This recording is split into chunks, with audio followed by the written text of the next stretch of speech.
was just like a choice of like, I'm changing this. You know, I'm gonna change my own story here. Sold out of 3,000 units in 6 minutes.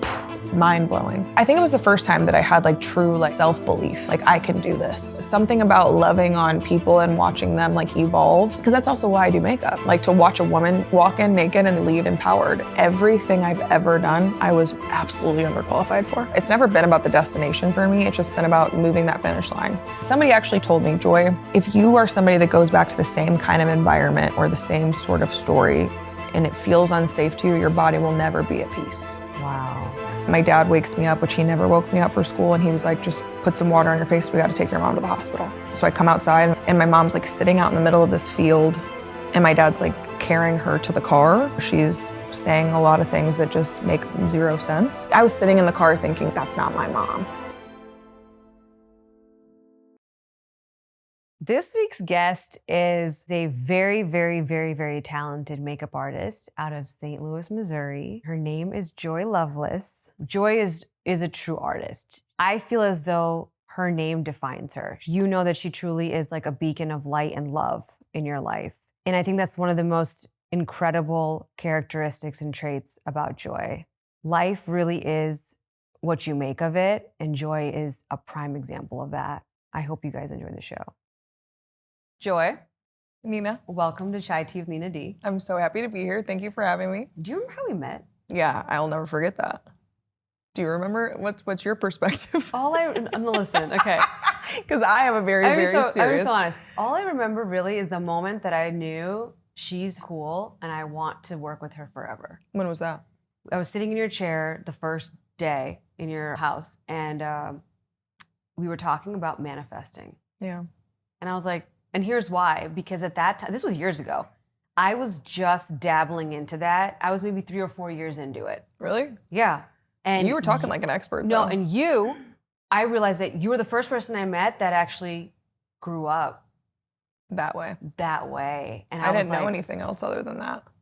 I had to learn that the rest of the world didn't know about that the hard way. So I learned in that moment, what was I, 20-something when I met you? Yeah. I learned in that moment that there are kids, there are people out here, there are parents out here that teach their kids this, or there are kids that learn this when they're very young. And I remember going home telling Brian all about you. I was how old? How old were you? When I met you, I was like 28 or 29. So I was probably like 19, 20.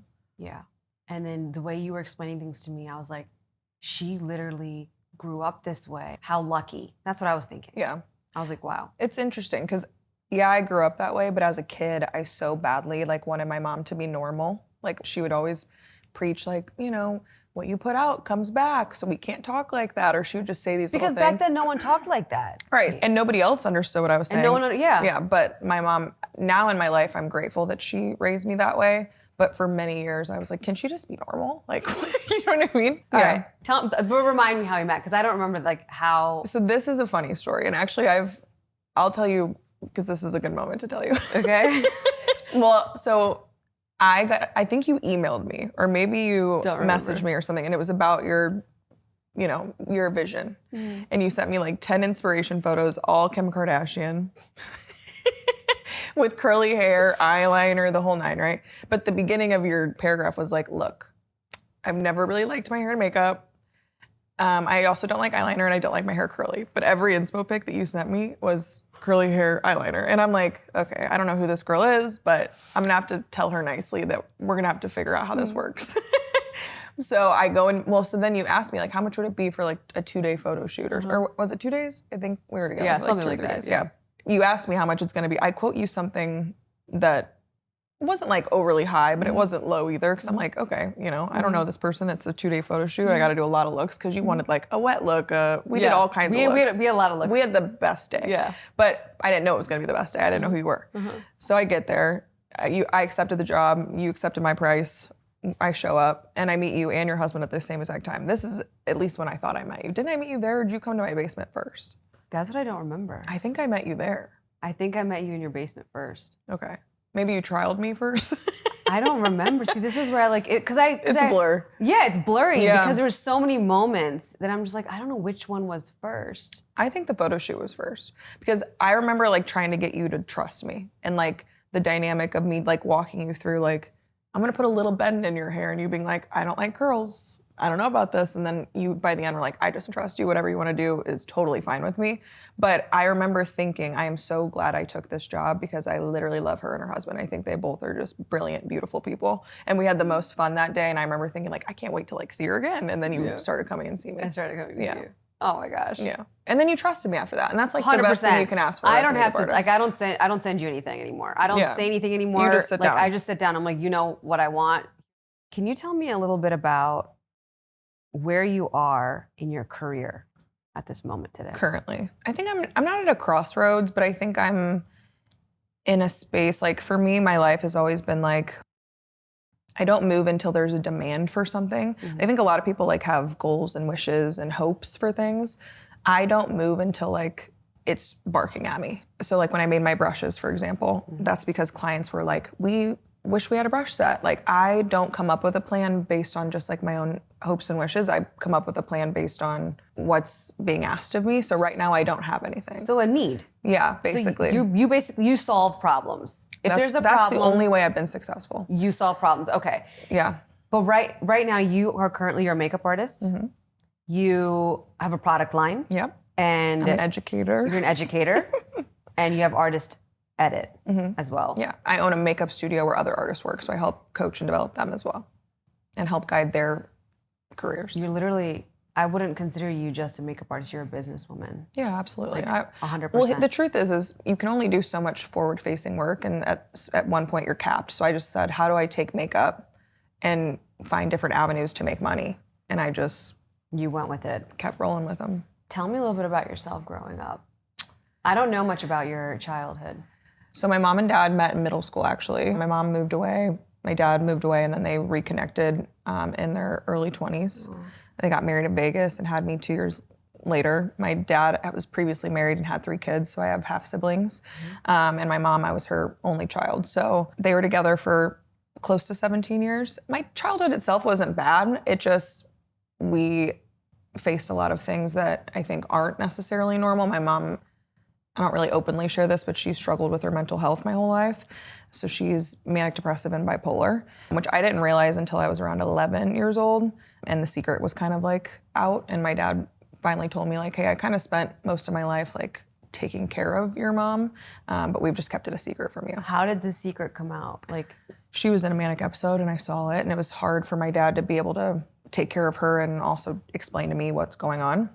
So do you know anything about mania? No, like, do you mind sharing that story? Yeah, totally. So my dad wakes me up in a hurry, which he never woke me up for school. And how old are you at this time? We lived on 100 acres. We had just filed bankruptcy. We were also like pretty broke. So I was probably 11. I was in 5th grade. In St. Louis. Yeah. My parents had a friend that let us like live on their land in this tiny house, like no internet, no phone service, no nothing, because we were just poor. But that was also a part of the mania. Like my mom would just spend excesses amount of money. Nothing was consistent. Like I had zero consistency all the time. My mom, when she was great, was great. But when she was bad, it was bad. And her and I are very, very close. But at the time, I had no idea. My mom was my best friend. That's all I knew. And so I woke up. My dad wakes me up, which he never woke me up for school. And he was like, just put some water on your face. We got to take your mom to the hospital. So I'm thinking like, oh, my mom's sick, you know? So I come outside and he's like, hurry up, you know? He's panicked, which to be honest, the man was not really ever panicked. So it was a bizarre thing for me to witness as a kid. And my mom's like sitting out in the middle of this field and my dad's like carrying her to the car. And when she gets in the car, she's, you know, saying a lot of things that just make zero sense. It's close to like, a lot of people compare it to schizophrenia. It's totally different. Okay. I always said it's like if you were reading a book and you ripped up all the pages and then like tried to read it. That's what it feels like when someone's in a psychosis. Like it just doesn't make any logical sense. So she was saying that she was someone else and then she connects the universe and God and all these things. And it just, none of it, I was sitting in the car thinking like, that's not my mom. Like it just didn't make any sense. So we drive to the hospital, we drop her off. And then that's when my dad sat me down and was like, this has been something your mom struggled with since her dad died at 21 and she went through a lot of trauma. And typically she was good, but when she was bad, it was just bad. So any like big life altering event would change her mood.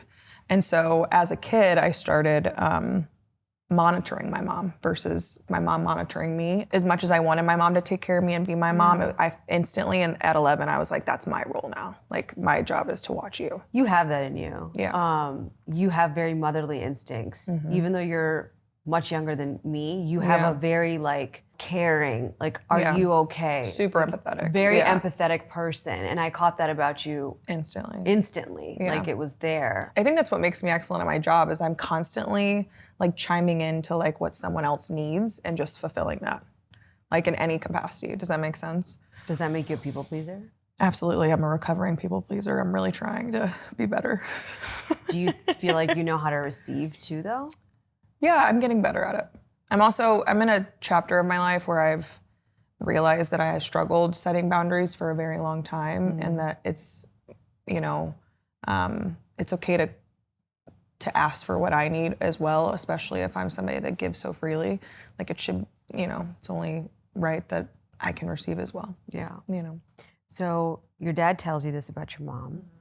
You go home and you realize, okay, what changes is that you become more of the caretaker. Like, you're more watching out for your mom now. Well, my mom was, and before I even came here, I asked her, I said, this is something I've never openly shared. Are you okay with me sharing this? Because my mom's like literally tattooed on my forearm. This is my best friend. Like, I love her more than anything. So I'm gonna cry. It's okay.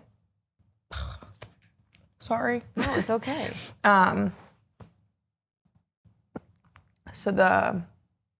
think it was like, my mom and I growing up, she was my best friend. My dad was very like in the background. He didn't really like, for example, when I played violin, my mom would be in the front row clapping, flowers. Like, she was the most loving, beautiful human. And my dad would stand in the back, even if there was a chair. Like, they were just polar opposites. So my mom and I did everything together. We were best friends. So when I found out that she had this, to me, what it felt like was like she was a different person. So it scared me. So it was almost like I tried to control everything after that. Like, something shifted in me after that. And it was like, I didn't want to be as close to her. I didn't want to trust anything she said. Like, my whole world shifted. It was interesting though, because when she got out, the first thing my mom said, I said to her was like, I'm glad you're back. Like, that scared me. And I didn't realize that it was a continuation until I educated myself on mental health. I didn't understand. So up until 11 though, you didn't know. She had episodes my whole life, probably once a year, maybe twice a year. But your parents hid it. Oh, grandparents, everybody. Yeah. So now, did it continue to happen, but now you knew? My mom wanted to get a divorce from my dad. Every time she would have an episode, she would kind of hint at that. But then when she would come back to, she would be like, okay, we'll try to make it work, whatever, And so after that one, we had moved, a lot of things happened. And then within 2 years of that, my mom had another manic episode and asked my dad for a divorce. And then that's when my dad left. So then at that point, it was just me and my mom. And how old were you? 13? 13. Yeah, 12, 13. And that must have been hard. Oh, it was terrible. And then my mom went to the hospital. So even though my dad left, he had custody of me for a little while. We moved back to that country house. And then he was miserable. So then I was with a man that was very angry. Angry because of a failed marriage? I think he was an angry person in general based on his childhood. Okay. At this point in my life, I've forgiven him. I've moved on. We haven't communicated since I was 12. Now that I know what love is, and I know probably what he was feeling is I did so much for you. I tried to make this work, to my mom, right? My mom ironically left him because she had met my stepdad. They weren't dating or anything like that, but my stepdad met her at a bread co. And just casually talking. For people who don't know, Bread Co. is St. Louis Panera. Oh wait, it's Panera, but it's was called St. Louis Bread Co. In St. Louis, that's what it's called. You don't see Paneras. It's just Bread Co. It's actually St. Louis Bread Co. But everywhere else in America, it's called Panera. Yeah, same thing. Because it started in St. Louis. Yeah. Yeah. Anyways, so my dad was there. My stepdad, I call him my dad. He's not my biological dad. But my stepdad was there, and my mom was reading a book. I think it was A Course in Miracles, some crazy book, And she always was learning. And my stepdad walked by her and was like, what book are you reading? And was actually interested. My mom went home that day and was like, if a man can ask me what book I'm reading when I've been married to a man for 17 years that hasn't asked me one single time about a book that I'm reading, I'm done. And that's what made my mom file for divorce. She then, had an episode after that. But I ended up, recognizing as an adult, I can appreciate what that was. But when I was a kid, my dad was like, your mom's and then this is, I don't know if I'm allowed to say this, but he would be like, your mom's a whore, your mom's this, your mom ruined my life. So he was just like very angry at all of it because he thought this other man had something to do with it, when in reality, it was so much more simple than that. And he thought that, you know, if he used me as a ploy, so he would have me write letters to my mom. And like, it was borderline abusive in my opinion, at least mentally. It wasn't like physically abusive, but it was just mentally as a kid, I needed support and he needed support. And so I became then his support, you know. Letters writing, are you like, I'm trying to wrap my head around this. Yeah. He had you write letters. You're like 13, 14, 15 right now? Yeah, basically saying like, you're ruining our life, please don't date this man. Because my mom told my dad, like, I think I'm interested in this other guy, you know. But your mom knew that those were not your letters, right? No, and my mom's such like again, very spiritual. She's like, what will be and everything will work out. And she didn't try, which I also as a kid really bothered me because she didn't like come to my rescue. So here she is having a manic episode and not coming to my rescue. I'm stuck on 100 acres with an angry man. And she's moving on with... And then my dad's convincing me that like, that's wrong, which to his point, like that was very quick. And like, I can see where his perspective was, but again, that's no 12-year-old's business. No. So I've then felt like I had to like connect the pieces for him too. Like I didn't want him sad and I wanted my mom back. And I just like, and so here I am writing her letters like, don't ruin our life. And it's like, she's trying to like in that do moment the right though, thing. You thought you were doing exactly what I should be doing. Right? That is abusive. Yeah, and as I got older, I also had empathy of like what he was probably going through. He grew up with a ton of brothers and sisters. They were extremely poor. My dad faced a lot of abuse at home as a kid. So I don't know that he ever knew how to properly be vulnerable or share his emotions or believe in anything, you know? So I think at that point he was an angry man, you know? How do you get drawn to the beauty industry? So my mom was a hairstylist. Okay. She was a powerful hairstylist in her 20s. Actually, her first manic episode she had right before she opened her first salon because it was so big. But like my mom she was making, you know, tons of money. She worked in Plaza Frontenac area and like just was brilliant. Yeah, she was like the first person in St. Louis that was like cutting hair with those little like scissors that go on your fingers. Have you ever seen those? They're like blades. Yeah. She's just amazing. She's opened up tons of salons, but my mom only ever did hair. She never wore even an ounce of makeup, like a little mascara, maybe some lip balm, and that's how my mom got ready. She just was tan and beautiful. Okay. So makeup for me was more of a love of art and people. And once I found out that I could do art on people, I'm like, that's my career. Like that's what I'm meant to do. And I think at the time, like YouTube had just started. There wasn't Instagram or anything like that, but like Mac was around and I would like stop by the Mac counter. So makeup for me became an outlet of like, I wasn't good at it, but I loved it. And I loved like making people feel good. And I started doing that really young, like middle school, high school. All this is going on at home. How old were you when you found out that, do you remember like how old you were when you're like, I love makeup? 13. How did you get from like a 13-year-old to be playing with makeup? Like, so my mom took me to Macy's. We passed by the Mac counter at 13 and I said, Mom, those people are cool. Like, can we please go over there? And this is as her and I are rebuilding our bond and I'd moved back in with her. So she was like, Joy, those people are kind of scary. Because Mac at the time was like, there's men, there's women, there's, you know, glitter and just like. It was a different time. Every different ethnicity. And I just like, it wasn't your classic counter, right? And I'm like, Mom, please, please, please. So we walk over there and she lets me sit down and a Mac artist helped me. And I, from that moment forward, was like, this is what I'm gonna do. Like, I'm gonna be a Mac girl. It wasn't even like a makeup artist. Like, I wanted to be a Mac makeup artist. When do you join Mac? I got that job by the grace of God. I don't know how that happened. I applied. I got the interview. I'm not joking. I was late to the interview. I was not dressed appropriately. I didn't know any answers to any questions because I had went to beauty school, barely made it out of beauty school, which that's a good story. We could talk about that. Why though? Like, why? You knew you wanted to go and this is what you wanted to do. Yeah, my whole life I struggled with discipline. Okay. Because I think from the moment that I became the protector or the watcher, I watched my own back, which meant I made my own rules. And I had this like kind of, I don't know, I just struggled with discipline. So like I dropped out of high school on my own accord, told him, sorry, I don't want to be here. I want to go work, right? My grandma's like, why would you do that? My mom's like, that's ridiculous. Like, it's just 2 more years of school. And I'm like, I just know what I want to do. I don't need to do it, you know? I just always marched to the beat of my own drum. I think at first it was like out of spite. I think now it's been a beautiful thing. But when I dropped out of high school, I went straight to beauty school. When I was in beauty school, they allowed you to be late. So you just had to call and tell them how late you'd be. So I would just be late every day. I would just do whatever I want. I also, thought I made the rules, and I always thought that I was justified and everything. Because I think I've always done things out of good or with good intentions, but that doesn't necessarily mean that you're doing what's right all the time. So I got suspended in school twice. And the second time I got suspended, in my opinion, I was doing what was good for the client, but the school thought otherwise. So I got suspended. And as I was leaving school, this redhead named Jennifer Crane stopped me. I had never met her in my life, but she worked with like all the prestigious students. So that's why I never met her, because I wasn't one of the prestigious students. And she goes, "Why are you crying? Come in my office." So I come in her office. This is a beauty school. Yeah, this changed my life. This is a really cool thing. And I think every person even listening could benefit from this. But this was like a very pinnacle, like changing moment for me. And I was in a very victim mentality at that point. Like I was even in the office telling them that the school was stupid. I was just, they don't know me. They don't get me. Nobody knows me. Nobody gets me. It was this terrible mentality to have. And as I was clocking out for my final, before my suspension, she invites me into her office. Again, never met her. She sits me down and she goes, "What's going on? Why are you crying? What is this?"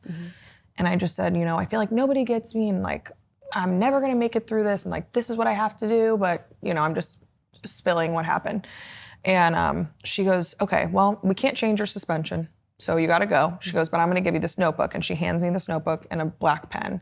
And she said, "I want you to, write everything that you value in life, and then skip 4 lines and write another value." And she goes, "It could be 2 pages or you could fill this notebook." She goes, "But when you get back, I want you to bring me back this notebook, and hopefully it switches your perspective a little." And I go home, I'm kind of like eye rolling, like, okay, yeah. So then I start and I write like, I'm grateful, or I value the sunshine. I value my home. I value my friendships. I value, just like your simple, like, I think most people can come up with 20 things they value. Well, then I just start filling these pages, like down to like, I value my fingers because they allow me to do my craft, right? Like just the smallest of things. I value the way the birds sing in the morning, like just tiny things. And so I come back and I sit down in her office when I get back from my suspension. I was like, "You changed my life. Like you changed everything. You gave me like a new perspective on like what I need to appreciate." And she was like, "Oh, you think it's over?" She goes, "Those 4 lines," she hands me a red pen. She goes, "I want you to write down how your behavior is towards your value." Oh, that was wild. I didn't have one behavior that matched my value besides getting my nails done, and I value my hands. Not one. So like if I value my relationship with my mother, well, why don't I pick up the phone when she calls, and why aren't I kind? Like that moment for me was like, that's my goal in life, is just for my values to match my behaviors. She changed my life. So I graduated beauty school after that, and then I just never stopped making sure that my values. I have goosebumps right now. It was incredible, yeah. And you're what, 18, 17, 18? 17. I started beauty school at 17 because I dropped out 17. Wow. So I graduated on my 18th birthday. Do you still keep in touch with this woman? What's funny is I'm friends with her on Facebook, and I thought about reaching out recently because I've told this story to 2 people that I've like mentored, and I'm like, you know what? Like I really should. I think I've told her multiple times, but as years progress, because it's been like close to 15 years now, I'm like, probably should tell her again. Yeah. Just to remind her, like, hey, you changed someone's life. Wow. Yeah. I want to touch on something. You keep going back to that you weren't good at makeup, or you were like, I wasn't. Really? You see, I've never seen that Joy, right? For me, you're like, yeah, you're like the best out there. Even at the time, I didn't believe that I was the best either. Like, I think some people, like, you look back at old stuff you do and you're like, ooh, that's cringy, right? Like old outfits you used to wear, whatever. Yeah. Like, we all have a past, but like, actually speaking, like, I had no skill, like, as far as like understanding how to communicate, understanding how to color match, right? I got thrown in with the wolves, and I learned by trial and error and mistakes. So like when I started working at Galleria, I had never done a woman of color, but in my interview, they asked me, are you comfortable with every ethnicity? Well, my answer was, yeah. They didn't ask me if I was good at makeup on every ethnicity. They just said, are you comfortable? I love it. So I walked in and I was just like, faked it till I made it. There's 2 things here. I think the first is you don't have to be perfect at something to start. You just have to love it. Yeah, you shouldn't be perfect at it. And you knew that this is what you love to do and this is what you want to do. So I think your love is what kept you going. Even though you were not good at something, you didn't give up. Yeah. It didn't discourage you because you loved it so much. Yeah, not at all.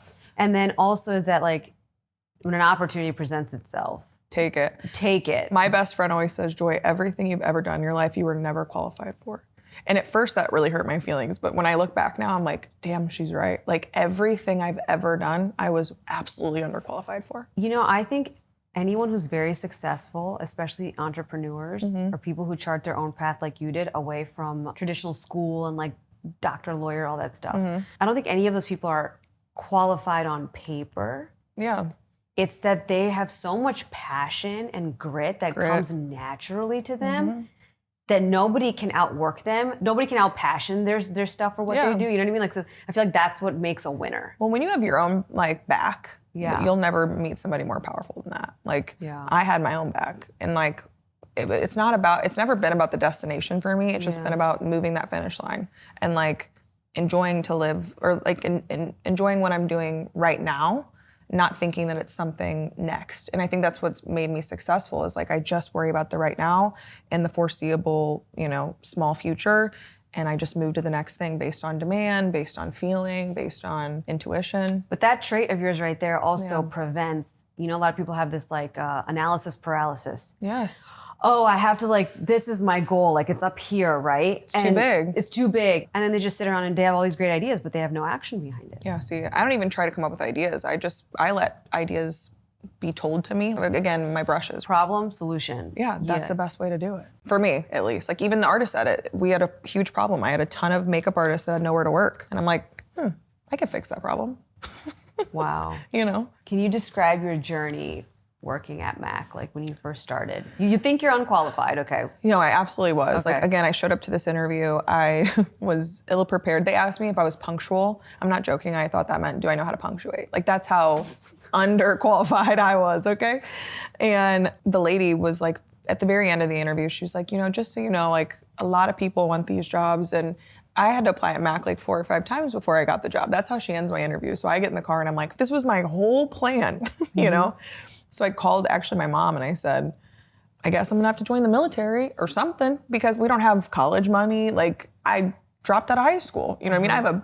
I have a cosmetology license. Like I don't wanna work in a hair salon, you know? And then all of a sudden, as I'm on the phone with her crying about my life, again, poor me mentality, I get a click over and it's that same lady, and she goes, can you be at Plaza Frontenac tomorrow with a model for an in-person makeup interview? You and a lot of people will be doing a practical interview.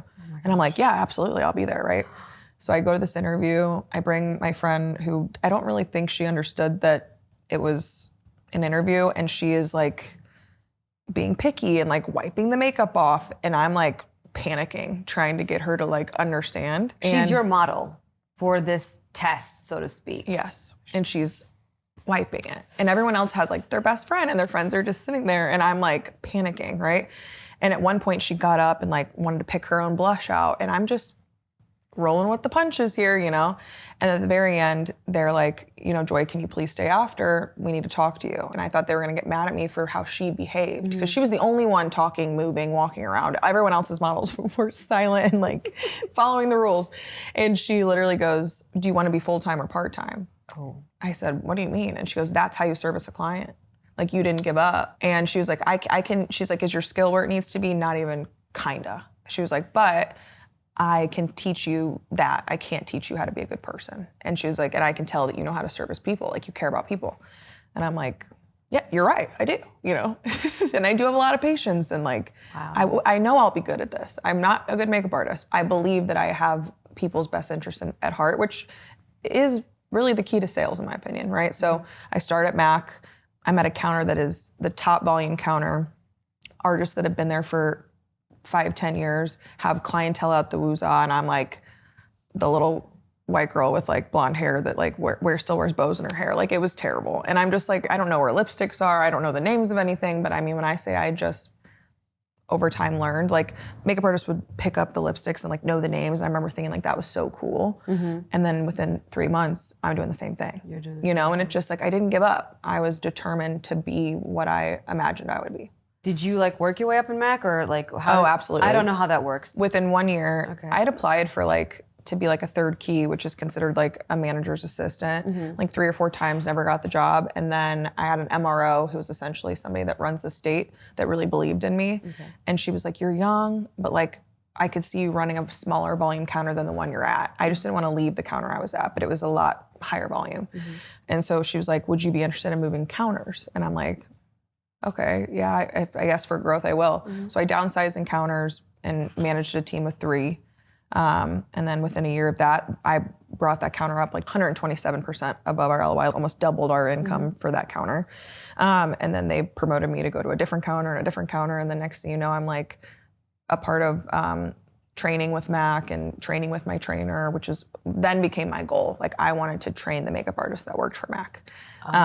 Yeah, and that was something that I was super passionate about.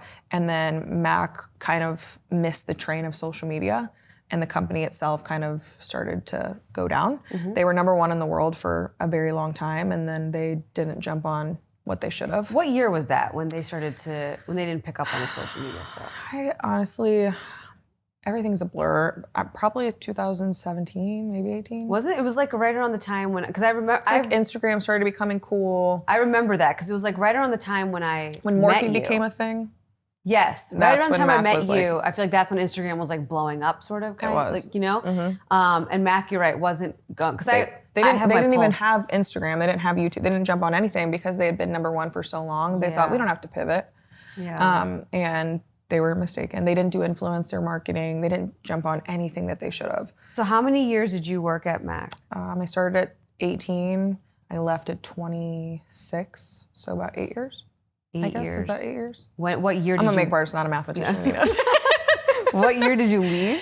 I moved to Dallas in 2018, I want to say. So my last hurrah with Mac was I wrote my letter of resignation. I had decided this isn't for me anymore. They got rid of the training program. Why? Because of that? They did nationwide cuts. I mean, they were firing people left and right. Okay. There was mothers that I worked with that had been there for 10 years and lost their job overnight. I was a part-time manager. They cut my hours in half. It was terrible. So you left on your own accord. I was going to leave. Okay. So I wrote my letter of resignation. I called my big boss and I said, hey, I want to sit you guys down. I want to talk to you. You know, can you come in on Monday? And I wrote it and it was like long and I put it in my back pocket and they said, perfect. We have something we want to talk to you about too. Okay. So I go in the back and I'm with Kay Shay and Cassandra, 2 people that are near and dear to my heart till this day.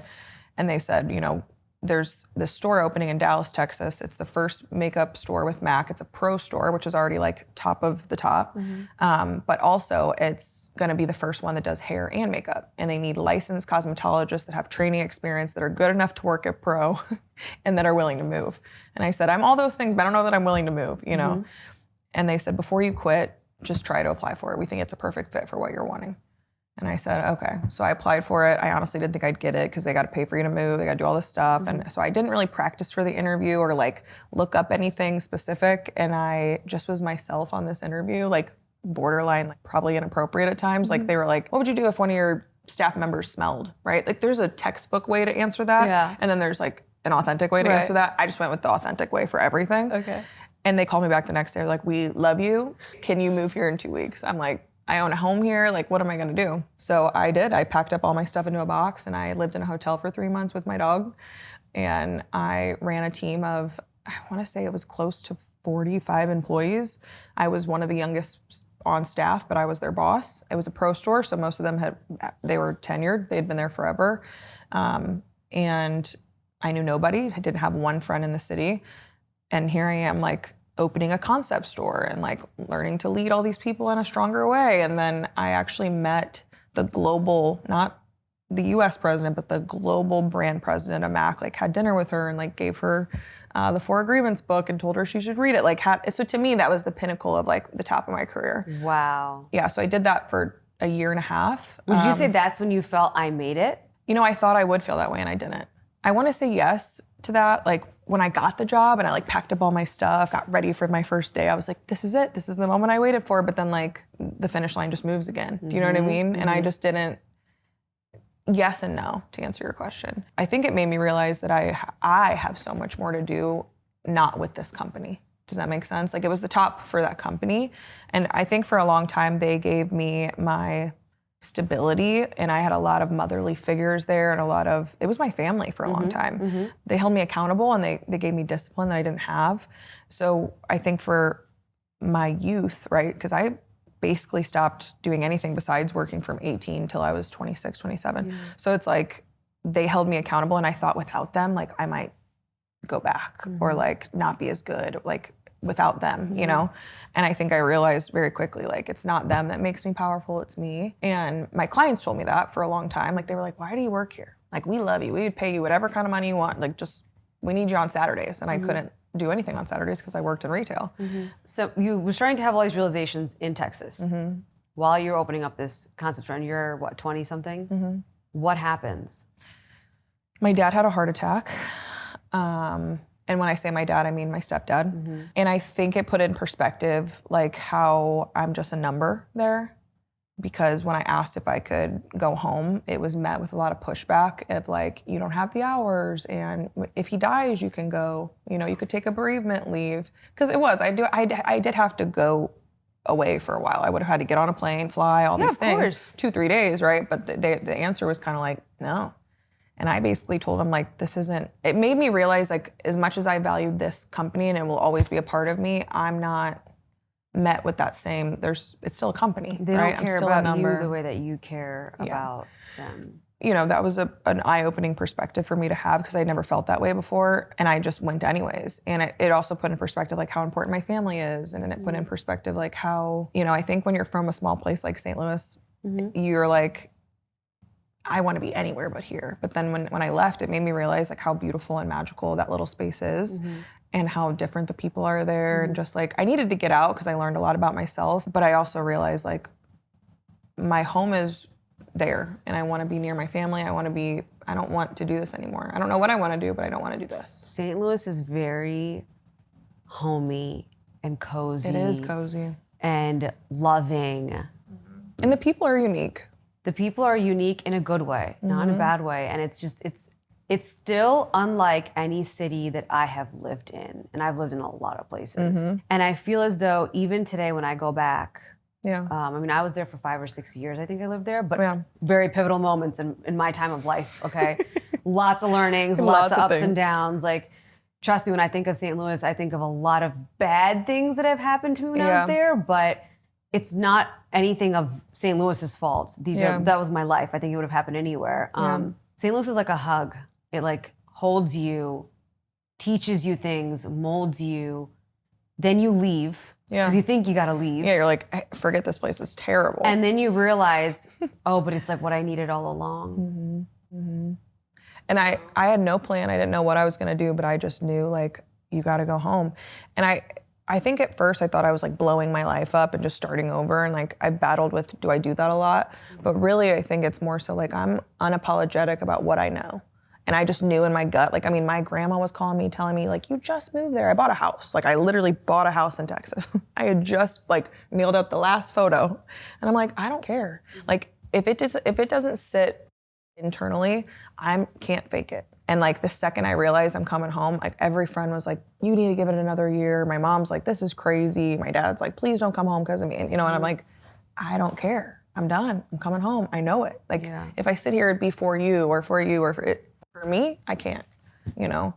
And I think I've never been afraid to just jump when I know. And I think a lot of people don't listen to their intuition, and I, without fail, have to. Like, it makes me feel like unwell if I don't. You're absolutely right. Myself included, I didn't learn what intuition, I think sometimes still I like doubt myself all the time. And sometimes I don't know if it's fear or intuition. Like, I don't know sometimes, you know? You've always known. But when you know, you know. I do, but I'm more of like I'm now training myself to be like, is this a fear talking or is this my heart talking? Like, let's drop down and like, I literally picture like my thoughts going into my heart. And I'm like, where is this coming from? But the majority of my life, I was not like, you know, I'm in my mid-late 30s now, and now I'm learning that. But you always had that. Why do you think that you knew how to listen to your intuition at such a young age?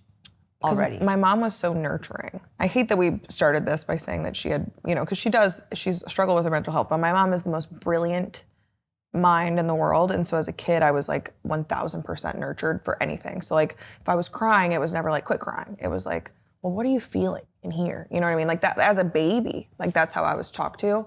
So I think I innately just was, like, I just was always very sure of me. And then I think the character I played as a kid too was like, very sure, very aware of everything. Like, I don't know, it just innately is who I am. I've just always been that way. I think where parents normally say, no, don't do this, don't do that. you'll die, you'll break a finger, Yeah. you'll burn your hand. Very fear-driven, I would say. 100%. It seems as though your mom was very much encouraging you to get comfortable feeling what you're feeling and asking yourself those questions, how am I feeling? Yeah. And processing those emotions on your own as opposed to someone telling you what to do all the time. And then when you go out in the real world, you're like this. That was me. Yeah. Okay, my parents always told me what to do. Never thought that whatever, never said like, what do you want to do? Or how, how are you feeling? Yeah, what's Nina feeling inside? No, it was like. Which is a protection, right? 100%. Like that was them coddling. And it's like. But I've seen that parents who raise their kids the way that, how you were raised, with that when it comes to that particular thing, you guys are very confident in your decisions. You don't need anyone to tell you when to do, what to do, how to do it. You are going to go figure it out. And you're also very unstoppable. Not controllable either. People like you can't be controlled. And I think that's a beautiful thing. I've had to learn, like, again, I'm back to like the very beginning of this. Like I had to learn that the rest of the world wasn't like that. Like I remember having conversations with my girlfriends being like, why do you think like that? Yeah. Like, are you serious? And I had to realize like, oh, like people were raised differently. They weren't like, my mom let me make mistakes almost to the point where I was like, how did you know I wasn't gonna like kill myself? Not literally, but like get in a car accident, do something dumb. Like even as a teenager, like she let me do things that most parents wouldn't let you do. And she was like, Joy, I just knew you were smart. I've known you were smart. And I knew that it's a part of your journey, And I, as a teenager, was like, I don't think my mom cares. But now that I'm older, I'm like, there was truth to that. Like there was. Yeah. Absolutely. I think for a long time, I really thought like she just didn't care, like she couldn't be a parent. She was, just do whatever you want. But now I'm like, oh, I see why. Like you gotta let them learn the hard way. You have to let them learn. Yeah. Okay, so you leave Texas now. You don't have anything lined up in St. Louis? Nothing. Actually, my boss here called me because I had called them. My Mac family here was like so close. Like they were borderline like my in family. St. Louis. Okay. And my MRO at the time, his name was Mitch. And Mitch and I just like really got along. And Mitch called me the second he found out I was moving home. And he goes, I got a job for you and I'll make it extra shiny. Basically saying like, please come back. And I just told him the truth. And I said, I've done this since I was literally 18 years old, like on the dot.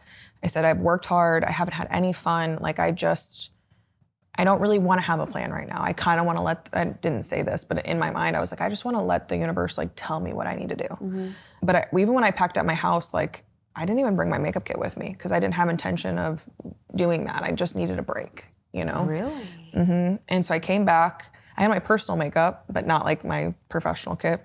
I sold my house in Texas, which that money that I made, because the Texas market was crazy. It was like basically like the COVID market. I made enough money to kind of like live for free for a little while. So I came back, no plan, no nothing, moved in with a friend. And I was like, I'm just gonna have a summer. Like I'm just gonna have 2-3 months off and just like be.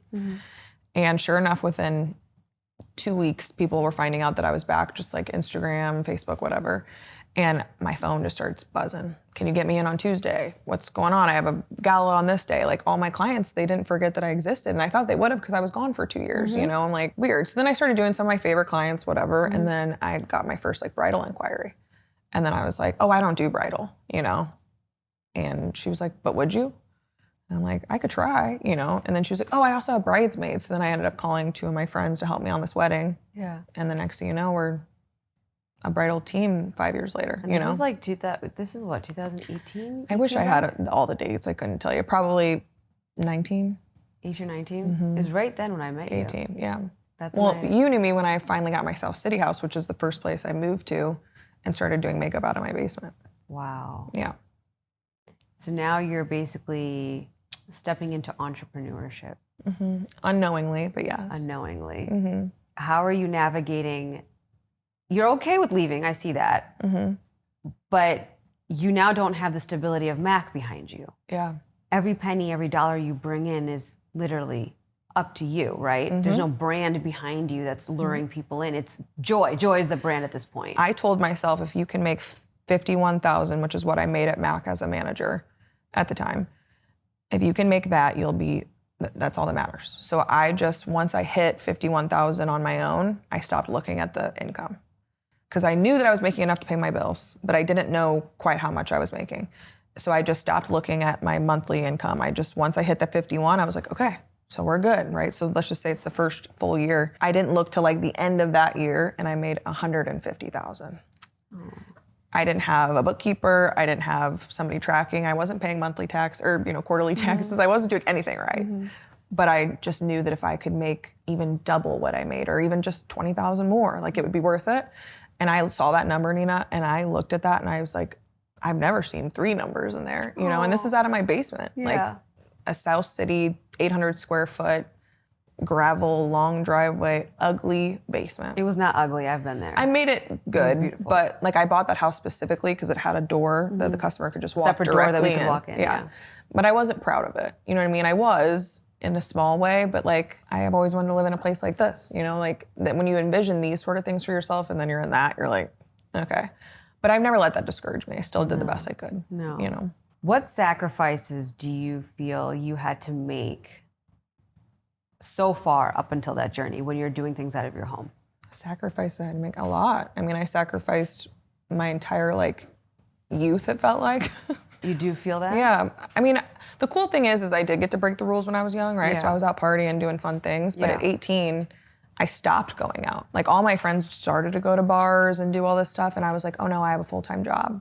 No, I want to be a manager one day. Oh no, we have an event on Saturday, so I can't go. I've sacrificed a lot of when you're a makeup artist, you're working Thursday through Sunday. The holidays, the weekends, the weddings, all on the weekend. You guys have a very, very... And your life's planned out for 2 years in advance. Rough schedule, in my opinion. Yeah. I mean, all the fun stuff that people want. I get to get dressed up and go out. It's like, I don't get to go. People that are making that happen, Yeah. Okay. I missed a lot of birthdays. I missed a lot of important days. Like my friends that get married, currently, they'll text me and be like, hey, I literally just got a text a couple hours ago, I'm planning my baby shower around what days you could come, but also do the makeup, but I want you to be there, Aww. And she'll send me a list of dates and I have to pick which one out of the 20 I'm available for.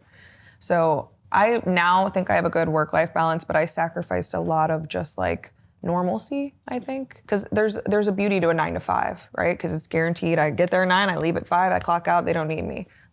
I sacrificed even my ability to turn off. I don't have that. I never saw the beauty in 9 to 5. Yeah. Never, ever saw it. And I think it's because I didn't grow up in it. My parents were both entrepreneurs. My husband's family, same thing. And I feel like the 9 to 5 puts me in that box. Oh, I mean, I tried to go back to a 9 to 5 for a brief moment when I came back, and I said, I'll never do that again. Too controlling. It was crazy. It doesn't fit. I don't know. But you're right. Some people, it works for that. They need that system. They need that security. And they need to turn off. It's a luxury, I think, in some ways, to be able to turn off at 5 o'clock. Oh, it's absolutely a luxury. I've never turned off at 5. I don't turn off. I turn off when I'm sleeping, Sometimes I'm up. So still putting stuff in my notes. My brain's actually having dreams and nightmares. No. I'm literally up at 3 o'clock sometimes putting stuff in my notes app, and then I'm put my phone back down. I talk to my phone. I voice memo myself. I'm not that techie yet. Oh, really? Yeah, no. If I'm sleepy, I don't want to be typing. You know what I mean? The light's shining. I'm disrupting my circadian rhythm and everything. Oh, it's terrible. I'm just doing this. Do you still feel today you mentioned that you have work-life balance. You feel like you have a better work life. I'm trying. Okay. Yeah. Did something happen in your journey up until now that triggered you to work on having a good work-life balance? A lot of things. I lost a lot of I don't want to say people in my life, but I think I realized the detriment it was having on my family life, my friendships. I think that was one part of it. The other part is I've always struggled with anxiety. That's something that I've battled since I was around 12 with, ironically, and I was actually diagnosed with a panic disorder. We kind of skipped over that part. But let's go back. Let's go back to that. Yeah. The stuff that happened with your mom, and then your parents got divorced. Yes, that's trauma for anybody, 100%. right? Yeah. And that did trigger anxiety. Kinda. So that wasn't what triggered it. I met a boy when I was really young. He was my best friend. Okay. And him and I, from 6th grade until I was a sophomore in high school, were together, inseparable. And I basically made him my stability. But I'm a 14-year-old girl, right? And he didn't know that. In my mind, he was a little angel for me. He didn't realize it, but the nights that I was home alone or scared or going through things at home, when he would call my cell phone, that was my little piece of normalcy. So I built my stability on a boy. And then we broke up, and then I felt like everything was wrong. Unstable. So I made my home out of a human, which is like still something I struggle with, and I've been really working hard to like not do with people. But that was my first love, right? So it was a mixture of like losing my mom, losing my dad, losing him that kind of triggered this. And I started having panic attacks to the point where, you know, I went to a psychiatrist and they're like, you have a panic disorder, right? Like this isn't just like panic attacks, like it's not good. I experienced what's called depersonalization. I don't know if you've ever heard of that. So it's essentially where your body feels so disconnected. Have you ever been like paranoid before? Like, I don't know if I can say this on here, but like smoking weed and you feel paranoid? Yeah. That feeling is what it kind of feels like when you're in depersonalization mode. Your brain gets so overwhelmed with the trauma or the experience that it almost like disconnects. You feel like you're like not in your body, basically. Like floating. Kind of like you're observing yourself do things. But this is every day. It's really hard to get out of. Like if you can go down a TikTok hole on it. Like when people get it, it's like really hard to get out of because all you think about is how you have it all day long. And it's like you want to like come back into your body, but you can't because your brain's in fight or flight. Okay.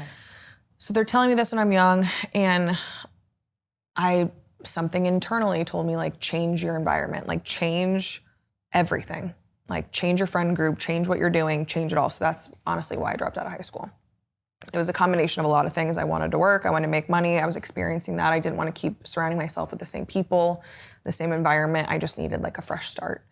And so dropping out and just having a new kind of path allowed me to like start over, I guess, and it magically disappeared. And then I was symptom-free for 15 years.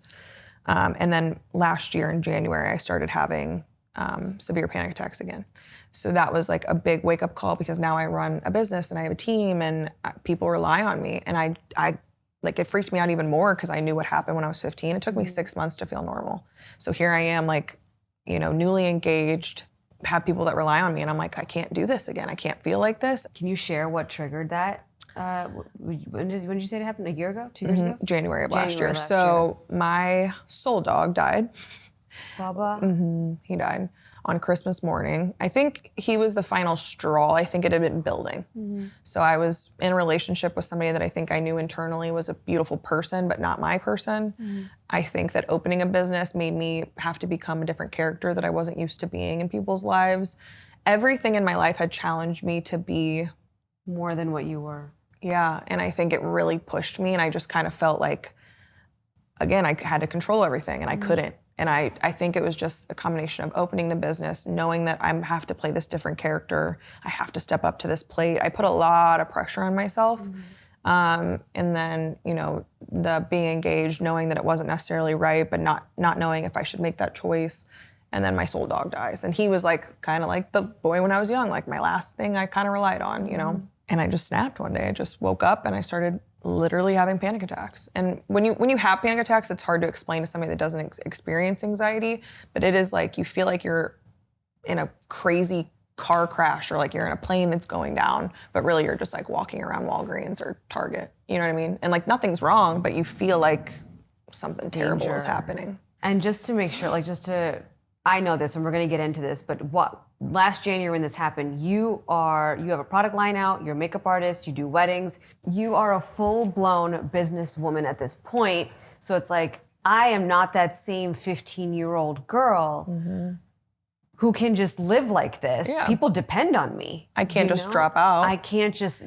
I mean, down to like, I run our payroll. I like, you know, I'm the person that talks to our landlord. Like there's just like everything that you could rely on somebody for, somebody relies on me for it. Between that and just like my friendships and like now all my friends have babies. Like there's a lot more gravity. I built a life that I'm proud of and I think is beautiful and I didn't want to leave it. My last life, I was no problem leaving it. But this one I loved. Like I built something I'm proud of and like this can't happen. So then I started being worried about it happening, right? What steps did you take, like practical steps? Oh my God, what did I not do? To get out of this time? That could maybe help other people. Yeah, I mean, I read a lot of books. I listened to podcasts, and I think those things are good, but like sometimes when you hyperfixate on anxiety, it actually makes it worse. So I realized that the more I talked about it and read about it, it actually like perpetuated it. I went to Chicago and got what's called an SGB shot, which is something that they do. where they basically shut down your fight or flight like nervous system and they reboot you. Oh. Yeah, it's really interesting. What's in it? It's a para-analytic. I think I'm saying that correctly. It's basically like lidocaine, right? Okay. But they shoot it in the side of your neck and they shut down your SGB gland. I don't even know. I could be butchering this, so don't take it too seriously. But essentially it shuts down your nervous system and it reboots it. And the chances of it coming back different are high. It's not, perfect. It doesn't work every time, but people with PTSD, severe anxiety, panic attacks, it's a really popular How did you learn about this? TikTok hole. Oh. Yeah, a girl actually, I still follow her on TikTok. She is in a very similar predicament to me. She was a therapist and she was like, even therapists need help, and she was like basically saying that she struggles with anxiety and depersonalization and this is the only thing that gives her relief. And when she said that, I'm like, it's worth a shot. It's like $2,000, which was expensive, but like, I will go, it's worth a shot. So I went, I tried it. I would say I got like maybe 30% relief, but 30% when you feel like you're at zero is... It's hope, right? It's amazing, That's all a human needs, is to see that little glimmer of, oh yeah, this is what it feels like to be happy, or this is what it feels like to feel a little bit of relief. Yeah. And then, it's runway after that. Like you can... It got to the point where like, it was so severe, I actually moved in with my mom and my dad. And... last January? Mm-hmm. Oh, wow. Like it was that bad. And like I couldn't leave the house. Like I got a little bit like paranoid of leaving because every time I would leave, I would have a panic attack. So I just thought if I left, it would happen. It's really interesting that your brain can do that to you because now I'm doing things like this and I'm fine and I don't feel, I feel a little bit of like normal anxiety, but nothing that's like remotely. It's not paralyzing fear. That was the most paralyzing I'd ever felt. And then, obviously I had tried lots of different medicines and then, but I'm highly aware of my own self. And I just knew that something inside, I just also kept using my past as like a reference, right? And I'm like, there was something really wrong then in my life. Like I had lost everything and I had built all these people up in my life and I just needed to change. So in my mind, I'm like, I need to change, but I don't want to change my life, but I know that that's what fixed it last time. So I kept thinking like, maybe it's something else. And so I tried everything else besides changing my life, right? And finally I woke up one day and I was like, I have to change my life. Something's not right. My body is physically telling my brain like something's wrong.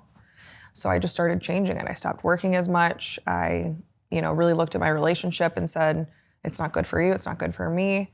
Nothing bad happened. It was just like a choice of like, I'm changing this. I'm going to change my own story here. And so I made the decision to end the engagement, which is embarrassing. No, it's not.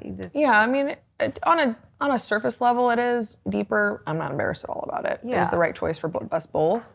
But like, that was hard. And somebody actually told me, Joy, if you are somebody that goes back to the same kind of environment or the same sort of story and it feels unsafe to you, your body will never be at peace. And for some reason, as simple as that was, I was like, damn. Mm-hmm. So for me to look at it in a pill or a book or whatever, that wasn't going to fix it. It was whatever environment I kept going back to was wrong, right? That's what was causing this. So change it. I read in a book not too long ago, it was about neuroscience, and it said the fastest way to break out of anxiety, or depending on the level that you have, is to change your environment, change like anything that you can do within your control, because it's very hard to change the mind, right? So it's like physically, what can you do? So take up a new workout class, do kickboxing instead of swimming every single day. If your relationship's draining you, get rid of that person. Like it's like very drastic changes. And then your physical body starts to actually help rewire your mind. People are stuck on your brain rewires your body. Opposite. I think it goes flipped. both ways. For me, it was very flipped. It depends on the person, but this goes both ways. Yeah. And you have to figure out which way you're going and which way it's going to help you. Yeah. And I think for a lot of people, it's if I can physically put my body in other places. That's why when people go on vacations, they feel better. Oh. There's people who have gone on cruises. Actually, this person is in St. Louis. Pronger is their last name, I believe. Isn't one of their business models based on like the father-in-law was sick, they took him on vacation. Yeah, changed everything. It's because physically he was not living in the same home, was not eating the same food, was not around the same Environment people. was different. Complete different change of environment. I think a lot of humans don't want to change their environment because there's fear around it. No, that's I've never had a problem. Familiarity. That's what keeps us stuck in these loops and keeps these things that become chronic. Yeah. That could have just been an episode and then we move on. Yeah. And I feel like linking this back to your story, when you were younger, when this happened, you had so much change constantly happening. Yeah. Even after you left Texas, you back in St. Louis, all different new things. Everything was new, so it didn't take you down the same way, I guess you could say? I think I've always struggled with like, am I making a good choice for me by being unafraid of change? Or am I, like, I think this last year I've had to ask myself, because there was a little bit of shame that came for the first time. I've never been shameful of decisions I've made. And after this last time, like, of changing my life, I had this, like, a little bit of shame that I never felt. Like, I never really walked around with shame. I've known a lot of people that did, but I've always been really sure and proud of the choices that I made.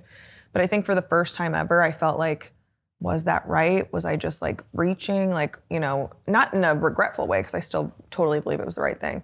But I think for the first time ever, I had to ask myself, like, were you just trying to blow up your life because that's what's familiar to you and start over? Or is this actually necessary? And I had to do a lot of internal work on like, no, it was absolutely necessary. But that took like a lot of deep diving and a lot of like really looking at my own behaviors and looking at like what I've allowed to happen. And I realized that I was people pleasing a lot of my relationship, which is why it wasn't right. You know, I was just making myself smaller and not having any needs. So then I had to justify all these things. I want to shift the focus a little bit back to, you are now doing makeup. You're in St. Louis for years. You're doing this for years. Yeah. How do you end up with a product line and sold out brushes and the artist edit? Like, yeah, that story it's a cool one. So again, I came back with no plan, and I think that's kind of the beauty. I think a lot of people, like you said earlier, they're dreamers, right? They have this big idea, and until they feel like they have the perfect building blocks to get there, they don't even start, or you know, it's not working. I think the best way to handle anyone's life is just to allow things to be. And I knew, like, okay, I have 8 clients. Perfect. I'll do those 8 clients with all I got. And those 8 clients will tell 8 more, right? And I'll build this business. Again, if I can just make that 51,000, like, I'll be okay. So I just started doing clients, and then in those organic conversations, I'm building real connections. Like 90% of my friends now, were my clients. And I met some of the coolest people that presented me with a million opportunities and ideas and whatever, but I'm a listener. So like, again, I don't do something because I have an idea. I don't really believe, I mean, every idea that I've ever come up with genuinely has always failed. But really? Yeah, kind of. But when there's been demand for it, or like, how do I explain this? Like somebody plants a seed first, those grow. Like a need. You see like a demand for something, a need for but like something. a random idea that I have, I'm like, most of the time they're from nothing, right? But when it comes from like a sense of like, this is a demand of someone else or a need, like it's always worked out immensely. So for example, the brushes, like I was working with clients all the time, and then I thought, I had a lot of clients that said, man, I wish I could put you in my back pocket and take you home and have you do this for me every day, right? And so I was like, well, what if I taught you how to do it? And that was like an organic conversation between me and a client. So I taught my first lesson, and they were like, well, how much is it? I'm like, I don't know, like, I was with you for 3 hours. I probably would have made $200, right? Like whatever. So then that person told 10 people that I teach. Then I got all these people asking if I could teach them. So then I'm teaching. Well, then they're like, well, what brushes do I buy? And I tried to get on Amazon and find a brush set that had every step that I do and what brush I use, but I use all high-end brushes, right? Who's gonna buy a $100 Tom Ford brush? Not the girl who doesn't even really like makeup, you know? And the tool is 1/3 of what it is. It's your skill, the product, and the tool. Those 3 things are what makes a good makeup. And I know that, but to tell a consumer that is challenging. So I thought, well, I wonder if I could basically dupe all my favorite brushes, make them my own, and sell them for a lot cheaper. I'll just see, right? So I just start Googling and figuring it out, and next thing you know, you're finding manufacturers and learning about that. And I love to learn. Like I'm a deep diver, so like- You're a curious person. I obsess over things. Like once I find something, like I don't stop. Sometimes it takes me a while to get there, but like I will not stop if I know it's right. And so, I start talking to manufacturers, and then I get the number of how much it's going to cost for 3,000 units, and that's the minimum quantity order. And I'm like, 3,000 brush sets? That's really believing in myself, you know? And at this point on Instagram, I probably had like maybe 10,000 followers, and I was trying to build that, and I'm doing videos, and I'm just like, again, trying to organically build this business. Again, I was making a lot more money than I'd ever made, so I'm like, I got the cash for it, but do I really want to spend my like safe haven? Right? And then I did the math. I'm like, if I sell, 10 brushes or brush sets a month, I'll have them for, a long time. So it's a good investment. It'll be money that sits kind of like a bank account, right? And then over time, I'll just be able to sell more, hopefully, or whatever. So I barely talked about them on my Instagram. I maybe did 2 posts about them. And I walked people through like why they would need them. I was selling them at lessons all the time, but I didn't really talk much. So I bought 3,000 units. And then we announced that we were going to sell them online, which was a last minute decision. I thought I was only going to sell them in my little studio. And then I was like, I can get a Shopify thing and ship them. I'll learn, I'll figure it out. I actually hired someone to help me like do all of that because I didn't know how to do any of it. Spent a lot of money on that too, which I kind of regret doing. But I was in Mexico when I pressed the go live button. And I thought maybe we would sell like 100 online. Like I was like, okay, we'll see how many I sell. Sold out of 3,000 units in 6 minutes. I was one of those people. 3,000 units in 6 minutes. Mind blowing. I think it was the first time that I had like true like self-belief. Like I can do this. I think I'd always been like, I can, but blank. And then for the first time it was like, no, I started that and I finished that but then, the finish line just moves. And then I'm like, but wait, there might be returns, right? Like, what if people are unhappy? Like, I'm always thinking of the what ifs. Yeah. Not one return till this day. Wow. Isn't that crazy? I constantly check our email. Like, is this the right email? Because, like, they say 15% of all, like, consumers just have remorse, right? And they just don't want things. People don't return them. People talk about them. It's been incredible. So then that evolved to, okay, well, I also love sponges. So like I want to create a sponge, but that was not based, my favorite sponge before that was an elf sponge. So to convince someone to spend, $13 on one versus $6 when I love my $6 one, I'm not phony either. So it was like, I won't create a sponge unless it's better than my elf one, right? So everything was just built out of like true love for people and like wanting to help. And then the artist edit was because I had so many artist friends that I was teaching that were like, I'm too ashamed to work in my house, or I have kids and I don't want to work at home. And I have all these talented makeup artists that had nowhere to work. And I was like, I could fix that. And then I thought, where would I want to work? Well, I'd want to work in a space that still is my own room. I pay a certain amount of money per month to work there because that's how all businesses run, but I don't want to do anything but be a makeup artist. Like I just thought of like, what conditions if I had to start over, what would I want? I don't want to be a receptionist. I don't want to run my own books. I don't want to run my taxes. I don't want to do any of that because makeup artists, to be honest, they're typically not good at that kind of stuff. They're creators. They're artistic. They're artists, right? I'm one of those weird anomalies where I've loved math and numbers and business and like equations. And then also I'm artistic. So it was one of those things that I was like, I would take that away for the artists. I would allow them to just run their own business underneath an umbrella of like core beliefs, basically, of like we service people, we ask the right questions, and we're just gonna build an empire underneath this umbrella. But I want you to still be Nina that works at the artist edit. I want you to be Noelle that works at the artist edit because people work hardest for themselves. I agree. And so I didn't want to take that away from them. So actually all of my girls that work for me, their signature is their logo because that was like the most important part for me was I wouldn't want someone to take my name away from me. Because when Mac basically told me no about my dad, I felt like I was a number and I didn't want to be a number, So I would never treat my staff like that. And it was one of those moments that I was like, if I could create these parameters for somebody, why would they work anywhere else? Yeah. Yeah. And I'm not trying to get rich off of them. I genuinely just wanted to build a stronger environment that like, if you were in St. Louis still and I was busy, that you at least trust one of those girls within that building to help you. Because Joy vetted them and they're there under and they're her trained by me. Yeah, for sure. So even yes, the core values and beliefs are there around Artist Edit, but I also think it's super cool how you're giving them what you said about, I think I know people work the hardest when they work for themselves. That's the truth. That's such a different feeling. It goes back to the whole 9 to 5 thing, like when it's on you and your name is on something and like something's riding on your back, even if you are renting space somewhere else, you're going to work 10 times harder there. You have to. And on top of it, you have multiple girls that all have that same mentality. So now I'm a representation of Noelle. Noelle's a representation of me. So now you have like the integrity of other people on top of just yourself. So if you're not keeping up with the Joneses with us, right? Not like literally, but like if you're not presenting in the way that we all are, like we all hold each other accountable in a weird way of like, but that's whatever move you make is what move I'm making. So we're all a depiction of each other. Yeah. And so it's just been such a cool thing. Like I have Maddie, she's 19. She's, you know, bought her first car. Ashley just bought a house. And like, these are girls that this was their pipe dream. Yeah. And now it's their real life, you know? So, and I think Noelle actually posted about it the other day. Like, if your team doesn't get better than you as a leader, you're not a good leader. And they're better than me. They do better than I do. They have more clients than I have. They are building a business that's grander than mine. That says a lot about you saying that. That says a lot about you too. But I'm saying it, and I'm proud of that. Like I think, like Noelle just sold out a masterclass, like in person, and everyone was like, I saw that. They're like, "Are you mad about that?" And I'm like, "Mad?" I could have cried. I thought that was the coolest thing ever. Yeah. And not one part of me thought like, I should do that. It's like, no, this is her. And I'm so, like, I felt like a proud mom, like just sitting there. And it was cute. Somebody posted, Joy's in the background, just nodding her head this whole time.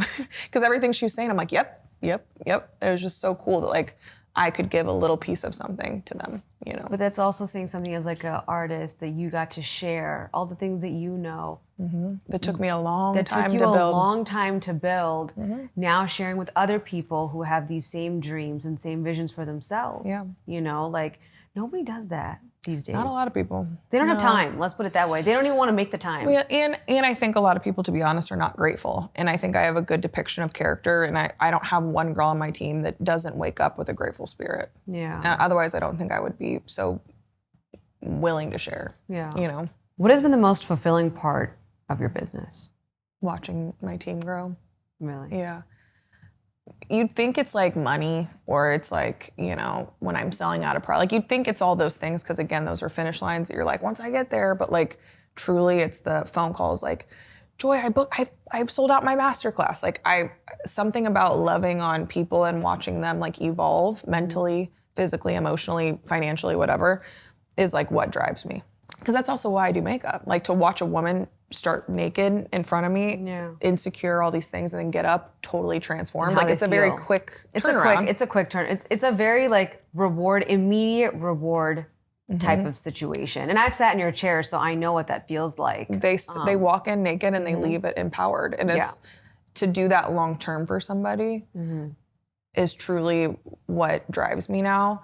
Like as much as, you know, when you run a business, you think to yourself like, do I really want to get the annoying phone calls? Like, you know, because sometimes my girls ask me things and I'm like, are you for real? Like, but then I'm like, they don't know what I know. And that's why they're calling. And I think it's like, it's all about a mind switch of like, I'm helping develop and teach in a way that I wish somebody would have done for me. And the fact that I can give that away is just like, I don't know. I feel like it sounds cliche, but I could die tomorrow and feel like I did good. You did good. And that's what it's about. It's not monetary for me. It never has been monetary.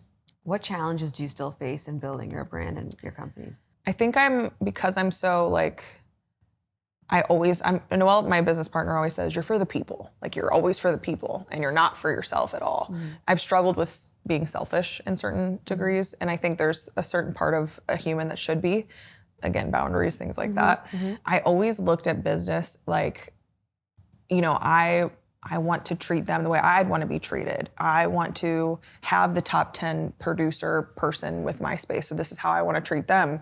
But I think I've struggled like with the growth of it because I don't want to mess with the integrity of the company. Okay. So like the more you grow, in my mind, it just feels like less control, right? So like I've had to like really just kind of understand that like mistakes can happen. People can come and go. And like our business wasn't built that way. And so I get scared of like the growth. And now I'm dating a man who's an entrepreneur himself. And he's like, we're going to sell 1 million units. We're going to do this. We're going to travel here. We're going to and he just sees all these wonderful things, which I love. But internally I'm like, ugh. Like that freaks me out because it just feels like a lack of control to me. Yeah. Because I can't. So I think learning to like let go and just understand that things can happen and believe that like if it's done correctly, it'll be okay. I've just been so like, I'm a dreamer, I'm not a doer per se.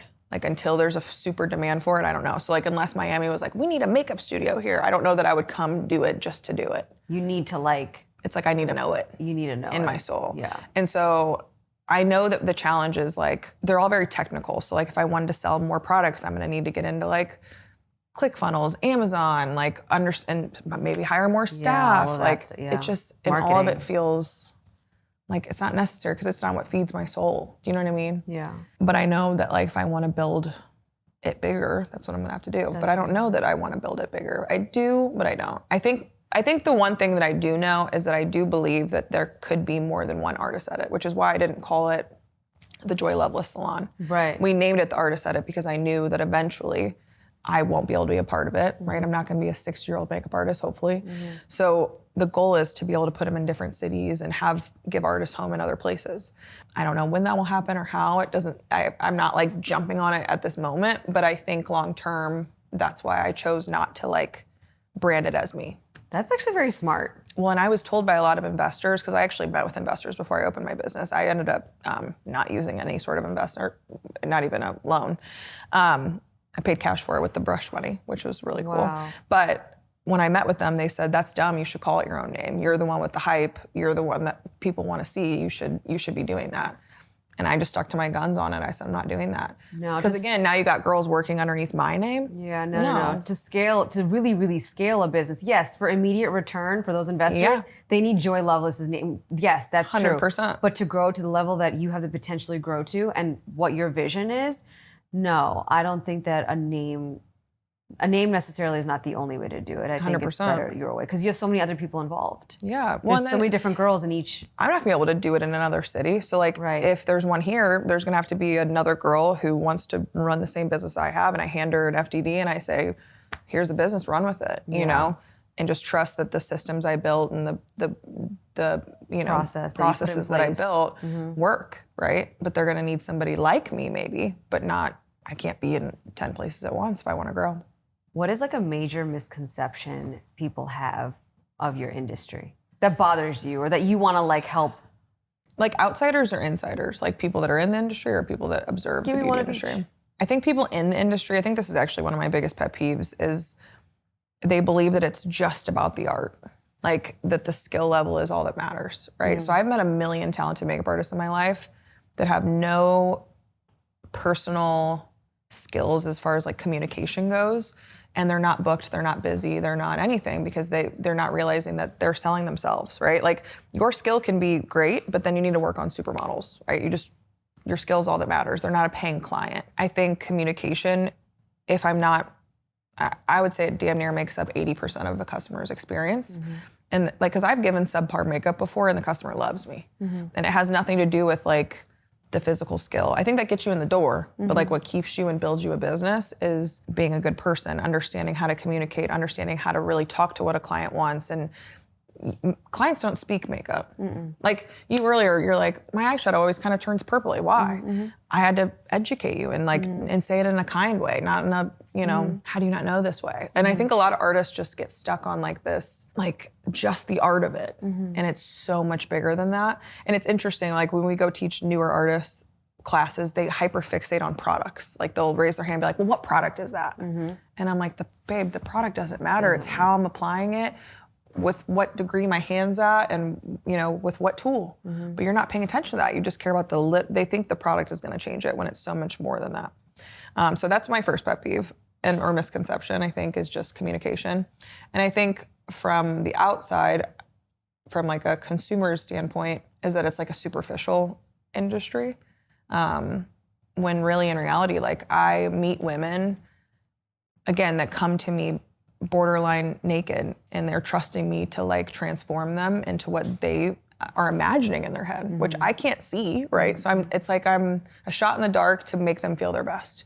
And I think that a lot of the times, like the misconception is like, I feel like a client might need that, or I believe that everyone needs that. Like I posted something on Instagram the other day about me wearing makeup to the gym because that's how I feel best. I didn't say anyone else needed it. I didn't say any of that. And a lady wrote me back, I can't believe you condone that, and how terrible, like how, you know, superficial do you get? And I'm thinking to myself, like, that's how I feel beautiful. Like I didn't say anything, but that's kind of the misconception is like that I believe because this is the art I chose, the medium I chose to use that women need it. And in reality, like I feel my prettiest without makeup on. I can't wait to take that off. Mine depends on the day. Exactly, but see, that's a luxury that you don't have because you're not a makeup artist. Like when you get it done and you pay for it, you're like, this is fun. I'm a new character today. Like you get to see yourself differently. So for me, I'm like, can't wait to take it off. And that's just the truth, you know? Yeah. And I think that that's a big misconception is like, I've had women come in and their chest is red. They're nervous to meet me. They think I'm going to be this thing. And then I'm just like, I don't know. I feel like a tomboy in heels. You know what I mean? Yeah. That like just loved makeup and loved art. That was it. What's the biggest mistake you see people, consumers like me, like not artists, biggest mistake you see them making with makeup? Oh, wow. I'm sure there's a lot. But what's like that number one thing that you're just like? This sounds mean, and I don't mean this in a mean way, but like common sense. Like this sounds mean, but like I think a lot of women just keep trying to buy new products and new things without like looking at the full equation. And I meet women all the time, they're like, well, I bought this foundation and this primer and this thing, but, you know, and I'm like, well, what tool do you put it on with? And they pull out a brush that's like, you know, and I'm like, well, that's probably why, Susan. You know, it's not, you haven't washed your brush in 9 years. Yeah. That's why your foundation looks like, it's like the lack of common sense. Do you know what I mean? Yeah. Like where I'm like, women love a quick fix. Like I've always said this, I would be a millionaire if I was a scam artist. Think about anything that you've ever struggled with in makeup or in life. Lashes, what do they make? Magnetic lashes, sticky lashes, all these things. All of them are gimmicky. Yeah. But if one woman in America has said, I don't know how to put lashes on, right? Which every woman has ever said, then it's genius. You just market to that, right? Same thing with like pore filler. Everyone hates their pores. This is a pore filler. It's all marketing and it's genius because women, they struggle, so they market to the struggle. They see it and then that's what they take. Mm-hmm. You may or may not want to answer this, but that's okay. It's okay. Favorite client of all time? That sticks out in your head. I would have to say Tamika. I think I know who you're talking about because you put her on your story all the time. Like this is years, right? Yeah. So Tamika, she has got a funny story. So I used to do a whole bunch of nightclub girls back in the day because when I got off work, it'd be like 9 o'clock. So I'd do nightclub girls because they didn't get ready until like 10 or 11, you know? So I would go do these girls and you know, they used to call me White Girl Joy because they were primarily black women that worked at this nightclub and I was their white makeup artist. It was funny. And they were like, she's a white girl, but she's good, she knows, you know? Yeah. And so I kind of got put into this group of women that really changed my life, to be honest. They like taught me a lot about like continuing relationships with clients. And it was like the first group of girls that truly like loved me and like would call me every weekend, you know, and made me feel valued. And so Armani was one of the girls that I would do that worked at this nightclub. Well, like fast forward maybe 2 years of me doing their makeup, Armani texts me one day and she's like, hey, my cousin Tamika is gonna come into the Frontenac. She wants to get her makeup done. Can you do her makeup? And I was like, yeah, she's just gonna have to pay the Mac store, blah, blah. She's like, that's fine, she'll be there, whatever. So Tamika walks in, she's carrying this like, I'll never forget it, a rainbow Chanel purse. We're at Plaza Frontenac, so it's a little bougier of a place. Bougie, yeah. And Tamika walks in and she's like, Joy Loveless here? You know, and she's like so proper and prim. And she's like, and I'm like, hi, Tamika, nice to meet you. I'm Joy. You know, I'm talking to her. And I match my client's energy. So she's like very prim and proper. She's holding her little purse and she's like, what are you doing now? And she's just saying all these things. And so I'm just like, I'm putting on mascara now. And I'm just like playing with her, you know. And then at the very end, she gets up. I'm not exaggerating. She throws her leg on the counter, starts twerking, sticks her tongue out. And she was like, I look good as... the whole thing flipped. And I'm like, what character have you been playing this whole time? So instantly I just was like, I love this girl. She's hilarious. So then it became like a weekly thing that Tamika would come in and her and I built a friendship and a relationship. And then she started like coming to my house when I quit. And she's a character and she's loving and she would give the shirt off her back for anybody. And her and I have just built a really special bond. She's also a really powerful entrepreneur. So her and I talk about business a lot and like, but she's also made me realize that you can be whoever you want to be and still be so successful. Because Tamika walks into a room and she befriends everybody by just simply being herself. And there's something about that character of her that like I lack sometimes. Like I prefer to be I'm like more introverted internally, but I pretend to be extroverted, but I'm not. And Tamika just is. And so I think when I think of like my favorite client, I'm like, who makes me laugh? Who brings out the things I love most about me? And it's her. Do you still work with her? Like, does she still? I was just texting her yesterday. Okay. Yeah. Okay. She's just hilarious. And then literally on the way to the airport, the guy at the counter when I was on my way here, he goes, "You're Tamika's makeup artist." So like now I'm known as like Tamika's makeup artist. So it's funny. You post a lot of stories of her when she like comes in and she's always dancing. She's always laughing. That's what I take from those. Always laughing. She'd be going through hell, and her life story is wild. Yeah. Like her and I have cried together. We've shared real things. Like literally, like somebody in her family passed away, and she was like, "Can you do their makeup?" And I'm like, "That's one thing I don't do." Wait, what? Yeah. Like asked me if I could do her aunt's makeup that passed. I said, "Look, I'm not quite ready for that part of my makeup journey yet." Like a corpse? Mm-hmm. Noelle's done it. Yeah, that's like well, she goes, "Well, when I die, you better be doing my makeup." It's like in her will. Yeah. Mm-hmm. You didn't do it? No, I didn't. I couldn't. I thought about it because I do love her, but I was like, that's too much. Okay, looking back, what's the most valuable lesson you've learned in life?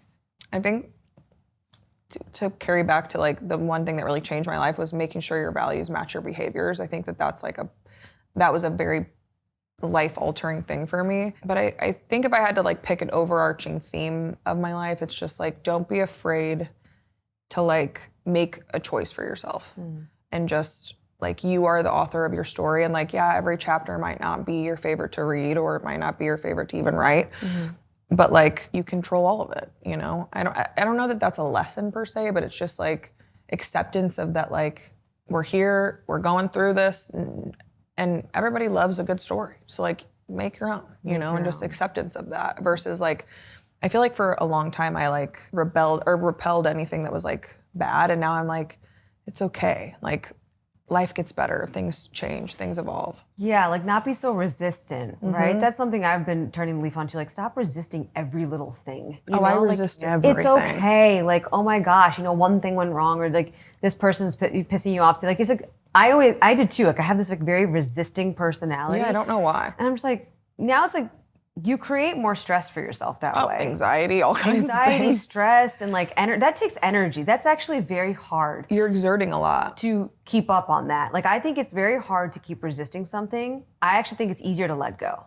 Yeah. Well, and I don't energy-wise. Yeah, I don't even know that like letting go is the right term, but just pure acceptance. Accepting it. Yeah. And allowing it to play out or be whatever it is that it is. And I'm not good at that. I'm still learning it. So it's a lesson I'm still currently learning. I don't want to say that, but to me, it's been like this epiphany moment of like, it's all going to be okay. Yeah. Like nothing is that serious, you know? Yeah. And I've been through a lot of loss and a lot of addicts in my family, like terrible things. But it's like, even now, like 5-10 years later, it's still like working out in some capacity. Like everything, I don't want to say that everything happens for a reason, but kind of. No, but like life is what you make of it. Yeah. At the end of the day, you are the author of it, like you said. You are. What advice would you give to someone who's hesitating on taking a risk? Feel the hesitation, but jump anyways. Like just take action. Yeah. Even if it's wrong, it's better than nothing. Like, because whatever wrong action you're going to take will still lead you to something. Well, you know what doesn't work. I've made a lot of wrong actions before. Yeah. And they still led me right here on this couch with you. You know what I mean? So it's like, who's to say it's wrong? You just pivot. Like, that's what life is. Yeah. How do you think this journey has changed you as a person? If you look back to little Joy when she was 12, with your mom, and that day you're in the hospital and your dad's telling you all these things, and today you're sitting here, a businesswoman, makeup artist, educator, business, like everything, you know? Yeah. Weirdly, I still feel like that sometimes. And I think that's like, I think you believe like you've grown so much, but like I still am that little girl. You know, I just don't let my fear stop me. I still jump. I still make those decisions. I still listen to my intuition. I'm still healing those little parts of me. But I now, with time and understanding, have like a full grasp on like love, you know, the meaning of life. Like I'm so much more educated than I was then. So it made it make sense. I think life is just literally about learning. Like these are the cards I was dealt, and I'm just learning. I'm learning me. Like I'm always gonna be in competition with me. You know what I mean? I would hate to say like, I'm just so much better now, because the truth is I still feel like that sometimes. I'm still scared. I'm still hurt at certain points, but I have so much more forgiveness now, so much more education now, so much more tools to now navigate life. And you are now, I'm always going to be learning. We all are. I think that's the biggest, like, if we can all accept, right, the fact that we're always going to be learning, and if we want to evolve and grow, we'll be doing new things, taking new risks. It never ends. It's never gonna. There's never I'll say this to anyone who's young and watching. There's never a moment in life, I think, that where you come to a point and say, this is it. No, literally, like I keep saying, saying, life is peachy, and it's always gonna be like this. The finish line just moves. You're always going to be dealing with something, but now you can. Yeah. You can handle it. Or even I think having fun. I don't know if you feel this way, but for me, it's like I enjoy things so much more now than I used to before. Absolutely. Because I want to just live and cherish those moments. Whether you have like full understanding of like the importance of them and the lack of them and like how to like actually be present. I think that's it. Like I finally got to a place in my life where like I wasn't angry anymore. Mm-hmm. Like I just got it. It was like it clicked. Like I had forgiveness for my mom. I had forgiveness for my father. I had forgiveness for any loss I had experienced. And like, I'm like, it's all good. Mm-hmm. Like, thank God it all happened. If anything, I have gratitude like that I carry with me because I'm like, you guys all single-handedly constructed whatever made this work, right? And so I'm still on a journey of like learning. After I, broke up my relationship, I'm like, I need to look at how I love people. Like, it's just a constant evolution of learning myself. And I think that if you stop looking for a finish line of like, once I get there, like that doesn't exist. No, it doesn't. Mm-mm. And if you're not gonna go internally, you're gonna live a very mediocre, like not growing life, What's next for you in your business? How do you see it evolving? What are your wishes and dreams for it? I think I see a lot of different avenues it could go down, but I think if I had to pick one right now, which I hate to do, because again, I haven't been like pulled heavily in one or the other, but if I had my wish, it would be that we finally like get down like our exact, practices. We create kind of a franchise version of it and approach people in other cities that have salons or wish to, or makeup artists that are working out of suites and just try to create teams in other places. Because I don't want to work forever. I want to be able to just build Is the artist edit only for makeup artists or can hair? No, so there's master artists and signature artists. Okay. When you're a master artist, you do hair and makeup. You have your own private suite. When you're a signature artist, you just do makeup. So you have to be able to do makeup regardless to be at the artist edit. Absolutely. Understood. Yeah. What impact do you hope that your story leaves on others that you shared today? Or in life in general, really? Yeah, I think your whole legacy.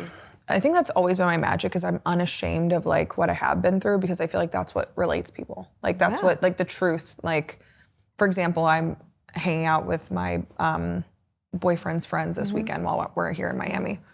And like, I could do the surface level, like girly stuff, but like, I'm not a surface level girl. Like I love authentic, deep, real connections. And in order to do that, you have to be vulnerable and you have to be able to say what like lives inside. If I leave anything with anybody, it's like, don't be ashamed of like you, like say those things, feel those things, repeat those things, because that's like what connects us. And I feel like with the internet the way it is, and like this perception of who you have to be, it's like, that's literally that's how I built my business, was just being authentically myself and transparent and like vulnerable. That's how I connected with clients. That's how I made my team trust me. That's like, it's what connects people. I think when you're vulnerable too, you unknowingly, you don't know this and the other person doesn't know this either, you open the door for them to also be to share. Very vulnerable. It's like, okay. It's like some people don't even know. Like I grew up not knowing that was okay, but when I was surrounded by people who were very open, and yes, they had rough lives, but they would share, I was like, oh, like there's nothing to be shameful here. It's okay. You give people that like ticket almost. I think the reason a lot of people, especially women, don't do it is like, I don't want to give you ammo. Like I don't want to give you a bullet to shoot me with, right? That's a good point. And so I've realized that if you haven't come to terms with things, don't give people the bullet. If it's still uncomfortable for you, right? Like if somebody called me stupid, doesn't bother me. I don't think I'm stupid, not one part. But now if you say, now Joy, your arms are a little fat, right? I might I might think, damn, that was mean, because that's an insecurity I have. So like be vulnerable once you've come to a point of like, I hope, basically what I'm trying to say is I hope that by me sharing real things of my life, that it inspires people to do the same, just even in their like small everyday moments. Because I think a lot of people are really insecure about a lot of things, and they haven't come to terms with it because people do shoot each other. And I think that's terrible because if somebody's vulnerable with me, I'll never shoot you with it. No. That's a line that's never crossed. Yeah, but if you share things that aren't still an insecurity or aren't still healing, which are a lot of people have a lot of things to share, then they can be shot with you or shot to you all day. It won't matter because it doesn't really impact you. So I think just learning to share is important, and that's why I literally like this is my year of bravery. And when you invited me to do this, I'm like, it's time. You know, I'm so happy you did. Yeah, I needed to. What is one thing that Joy does for herself, like to fill your own cup? Like it could be the smallest thing, it could be the biggest thing. So, I mean, I just preach being authentic. I have rot days. Do you know what a rot day is? Oh yeah, like you just stay in bed all day and do nothing. It's my favorite thing in the world. Like hair on top of my head, no makeup, 2 blankets, 18 pillows, food, a nasty t-shirt that's stained, and I just... Probably no shower that day either. Oh, I rot. And there's something about it that it's because I don't give myself permission to do stuff like that, and it's like, today's the day. Like you get to do That's nothing. because entrepreneurs don't get that moment unless they make that moment for and themselves. I shut my brain down, and I'm like, today's your rot day. You're not picking up the phone. You're not answering a business question, you know? And then I kind of feel like 15-year-old me who had no responsibilities, and it's fun. I enjoy it. Oh, that's cute. I love that. If someone told you that you cannot do what you do today, makeup, artist, edit, brushes, all of this, what would you be doing? I would absolutely still be in the field of helping people. So like in my mind, I've always been like, I could be, you know, a therapist, or I could be a cop, or just to be honest, when I hear an ambulance driving by, I'm like, ooh, I could totally do that. Like really? Just anything that's like immediate help to humans, whatever that is. And I don't know. Basically coming to save the day. That's like my MO. And I don't know what that is in me or why that's so important to me, but like, that's what just gets me going. I've never been self-motivated. It's always been like, what can I do? Like gift giving is my love language.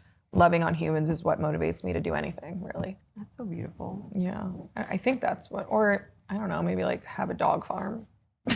You are an animal lover. I do love animals too. Yeah. But that's because they're like literally the best things on planet Earth. Yeah. You know me, and dogs were like, what was the happiest or most memorable moment of your life? Like, you think about it immediately just puts a smile on your face or gives you happy tears. I have like chapters almost in every like moment of my life that has been happy, but I can't like pinpoint like a certain like the happiest day. Like I don't have like a Disneyland story or like you know what I mean? Like it sounds weird, but I have like very like when you said that, I'll just tell you my initial thought was like I pictured my sister smiling and her sober because she struggled with addiction her whole life. Like I have like moments. It's not like days that happened. Does that make sense? Yeah, no, a moment is fine. Yeah. So when your sister was smiling. And happy and sober, or like when my mom and I were just lay in bed and laugh all night, or just like, I just have like little depictions of just like what bliss meant to me or happiness meant to me. And it's never been like a chapter or a day or a certain event. It was just like. People. It was people. Yeah. Little depictions. And their happiness. Yeah, or like I pictured me and my best friend like dancing in the rain one day. Like we just like moments, you know? That's beautiful. Yeah. Joy, thank you so much for coming. You're welcome. Thanks for having me. This was amazing. I'm so happy you came on the show. Yeah. Did I do okay? I know I was a little nervous. You did phenomenal. But before you go, where can the audience find you and connect with you? Instagram is my main form of communication. I answer my DMs. What is it? At Joy? Joy Loveless, MUA. Joy is my first name. Last name is Loveless, which a lot of people don't believe, but it's true. And then MUA stands for makeup artist, not moi. That's another like one thing. Oh, everybody thinks that, Nina. Really? Promise. There'll be 2 people on this thing that tell you that. Oh absolutely. My gosh. And then our business is theartistedit.stl.com. Soon to be everywhere. Yeah, hopefully. Yeah. Thanks, dude.